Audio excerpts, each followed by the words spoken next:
Dans cette vidéo, on va entamer le chapitre 3 dans lequel on va voir quels sont les effets de la précontrainte dans une structure. Comme on a déjà dit, pour le béton précontraint, on a du béton, on a des aciers passifs et aussi on a des armatures de précontrainte. Donc, ces armatures de précontrainte, qui sont parfois des câbles, ou bien ces câbles, ils sont mis en tension. Donc, quand quand ces câbles sont mis en tension, ils vont créer dans la structure un ensemble de forces. On va noter par F, l'ensemble des forces qui sont exercées par le câble sur le béton. Faites attention, ce sont l'ensemble des forces qui sont exercées par le câble sur le béton. Cet ensemble de forces dépend du type de la tension, si on est dans le cas de post-tension ou bien on est dans le cas de pré-tension.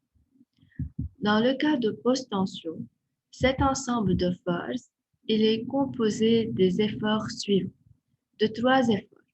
On a tout d'abord les efforts concentrés à l'ancrage. Si je veux prendre un exemple d'une poutre simplement appuyée,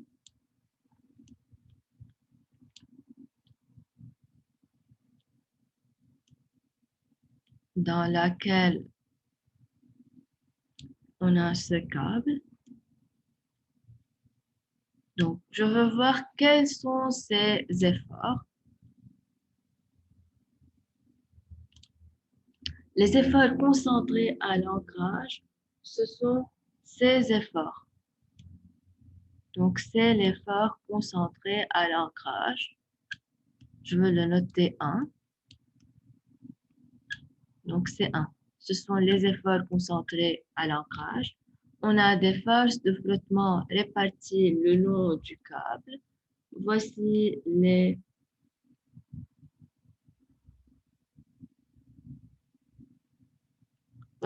efforts les forces de flottement.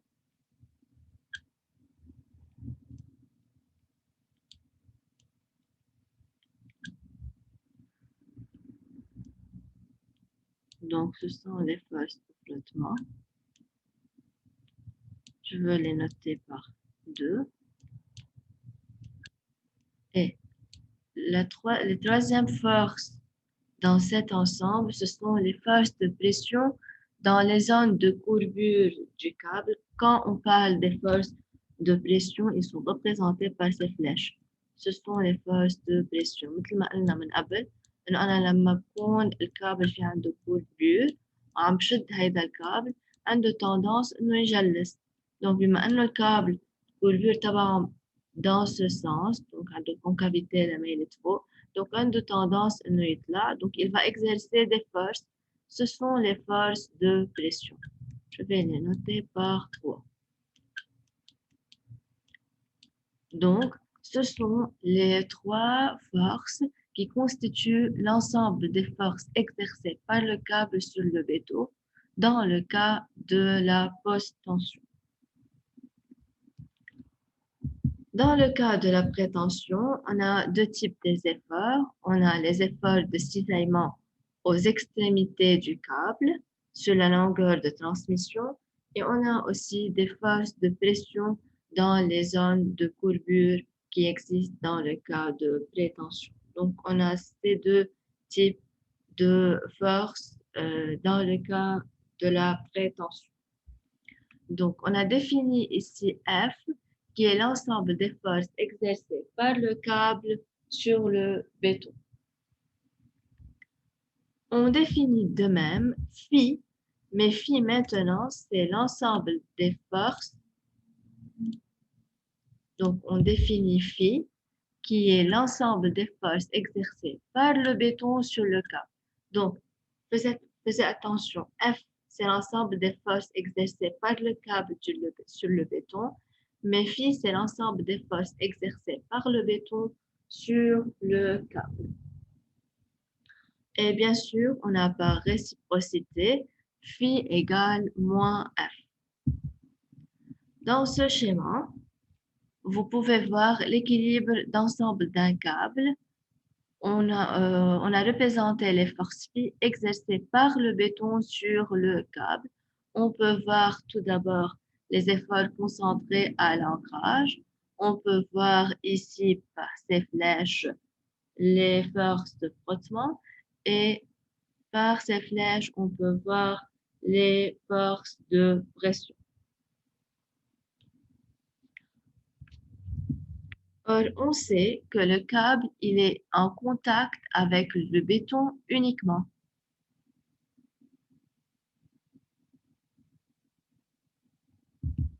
Donc, le câble, il est en équilibre sous l'action des forces phi.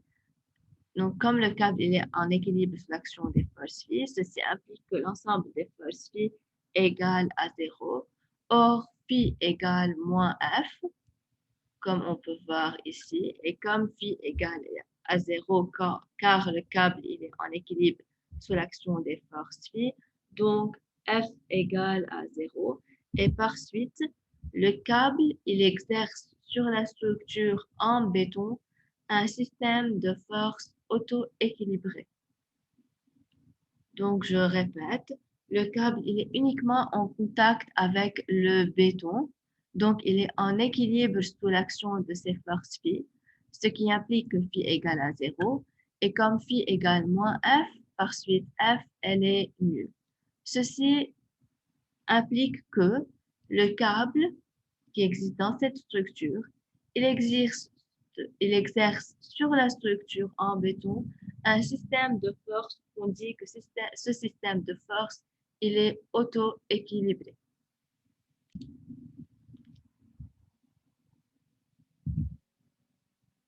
Donc, quel est l'effet de la précontrainte sur une structure? Dans une structure en béton précontrainte et sous l'action de la précontrainte, on sait que le béton est également en équilibre. Donc, le béton, il est toujours en équilibre. Or, le béton, dans une structure en béton précontrainte, il est soumis au système de force F qu'on a déjà défini, qui est formé de 3 forces. Et en plus, il est bien sûr soumis aux réactions d'appui R. Or, comme le béton, il est en équilibre, donc F plus R, qui est le système de force, il est égal à 0. Et sachant que F, elle est nulle, par suite, ceci implique que les réactions d'appui sont nulles, l'ensemble des réactions d'appui R est égal à 0. Ceci implique que les réactions d'appui dues à la précontrainte constituent un système de force auto-équilibré. Donc, ces réactions d'appui qui sont dues à la précontrainte, ils constituent d'eux-mêmes un système de force qui est auto-équilibré.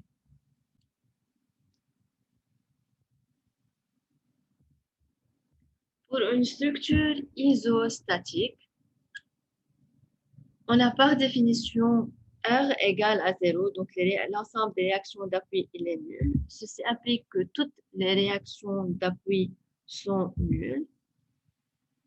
On peut voir dans ce schéma les sollicitations développées par le câble dans la section droite sigma.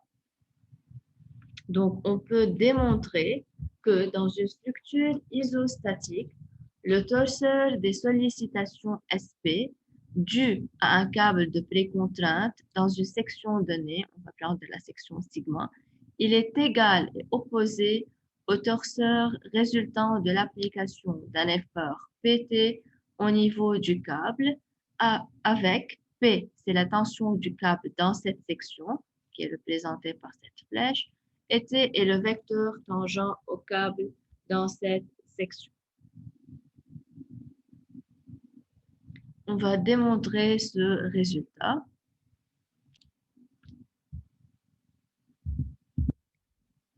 Donc, on peut remarquer que l'effet de la précontrainte dans une section donnée, il ne dépend que de la position du câble et de sa tension dans cette section. Il est indépendamment de son tracé dans le reste de la structure. Démontrons ces deux notions. دونك اللي عم نحكي عنه هون هو انه البري كونترانت بسكشن معينه بقلب الستركتور elle dépend de quoi هذا اللي حنشوفه بالفورمول à fur et à mesure بقلب الكود il dépend من البوزيشن du câble يعني الكابل انا وين حاطته بالنسبه للسكشن حاطته بوان با او bien بوان هو او بنص السكشن ou de sa tension dans cette section donc des tensions de la précontrainte dans cette section où j'effectue le calcul. Donc, on va prendre ce schéma, ok? On va considérer la section sigma, cette section qui existe ici. Cette section sigma, elle coupe le câble sur ce câble, elle le coupe en deux tronçons. Donc, un seul câble, là, deux parties. Un des parties gauche, donc, P indice G, P là, nous, on se repère la précontrainte, ou P indice D, اللي هي الpartie droite. Donc, on a le câble. Donc, le câble, il est divisé en deux parties par la section sigma. Aussi, cette section sigma, elle va couper le béton en deux parties. Notez B indice G et B indice D. Donc, c'est le béton.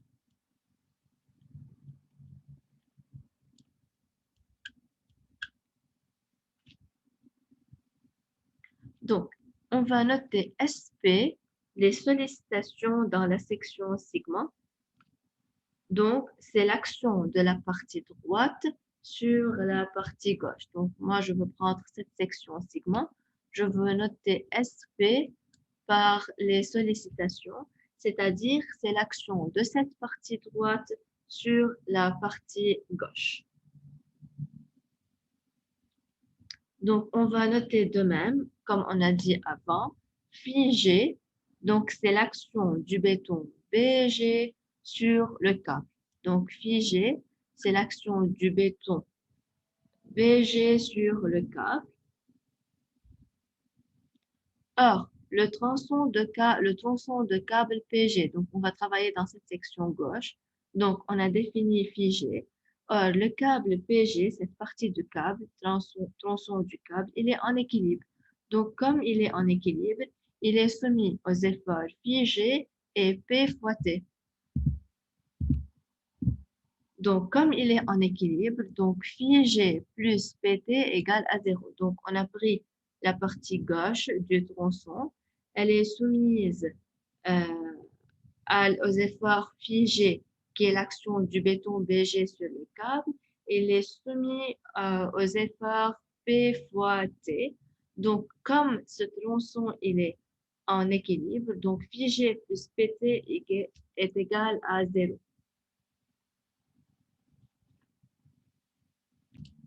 Donc, on a étudié l'équilibre du tronçon du câble PG. Maintenant, on va passer au béton, à la partie BG. Donc, cette partie du béton BG, elle est de même en équilibre. Donc, BG, elle est en équilibre. Donc, mais cette partie de béton, elle est en équilibre. Donc, cette partie du béton, elle est soumise aux efforts suivants. Elle est soumise aux efforts moins figés. Donc, elle est soumise aux efforts moins figés. Elle est soumise aux réactions d'appui RG, comme on a vu avant. Mais en plus, ici, elle est soumise aux sollicitations S, qui sont l'action de la partie B droite sur la partie B gauche. Donc, elle est soumise aussi aux sollicitations S. Donc, comme le béton, il est en équilibre, donc on peut écrire moins figé plus S plus RG est égal à 0, car le béton BG, il est en équilibre. Or, on sait que pour les structures isostatiques, les réactions d'appui dues à la précontrainte sont toutes nulles, comme on a vu déjà. Donc, RG, elle est égale à 0, ce qui implique que moins phi G plus S égale à 0. Donc, moins phi G plus S est égal à 0. Par suite, S est égal à phi G. Or, phi G est égal à moins PT. Donc, on peut conclure que S est égal à moins PT. Donc, de cette manière, dans une structure isostatique, le torseur de sollicitation SP dû à un câble de précontrainte dans une section donnée, il est égal et opposé au torseur résultant de l'application d'un effort PT au niveau du câble. Donc, on a démontré ce qu'on a vu avant.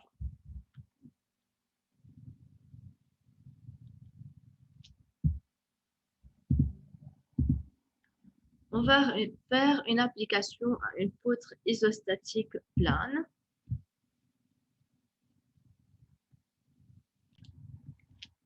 Donc, l'ensemble de sollicitations, ou bien le système des sollicitations dans cette section droite, il se réduit à la force de tension du câble au point M. Donc, on va voir le système des sollicitations qui est réduit au point M. Donc, on a tout d'abord MP qui est égal à P par cosinus alpha. Donc, c'est alpha. Donc, est égal à P par cosinus alpha. Or, alpha est un angle très faible, très petit. Donc, cosinus alpha tend vers 1. C'est pour cela NP égale à P. VP est égal à P sinus alpha. Et le moment MP, elle est égale, donc c'est le E0, c'est l'excentricité du câble. MP est égal à P par E0 par cosinus alpha, car on va prendre cet effort ici. Or, comme on a dit, alpha, elle est très faible, donc cosinus alpha tend vers 1. Par suite, MP égale à P par E0. Donc, c'est la force P par l'excentricité E0. Passons maintenant aux structures hyperstatiques. On va prendre une petite notion sur les structures hyperstatiques. Pour déterminer les effets de la précontrainte dans une structure hyperstatique, on peut utiliser généralement deux méthodes. La première méthode, c'est la méthode externe, ou bien dite aussi méthode directe, et on a aussi la méthode interne. En fait, la méthode externe, c'est la méthode la plus générale. نستعملها بنشوفها بالسوفت ويرز دونك السوفت وير يلي بكون عم نشتغل عليهم sont basés على la méthode externe. Dans cette méthode, elle consiste à modéliser l'action du câble par l'ensemble des forces F qu'on a définies. L'ensemble des forces F, ils sont calculés à partir de la géométrie du câble et du mode de mise en tension du câble. Donc, quand ces efforts sont connus, on est amené à un problème général de détermination des sollicitations dans une structure soumise à un ensemble d'efforts quelconques. Donc, on peut résoudre ce problème en utilisant les méthodes usuelles de la résistance des matériaux. Par exemple, méthode des forces, ou bien les éléments finis, ou bien les méthodes de déplacement. Donc, c'est la méthode externe. La deuxième méthode, qui est la méthode interne, cette méthode, elle est limitée. On peut l'appliquer uniquement au système composé des poutres. بهيدي الميثود نستعمل la méthode des forces. Donc, on peut choisir un système isostatique associé sur lequel on détermine les effets de la précontrainte et on détermine après les inconnus hyperstatiques.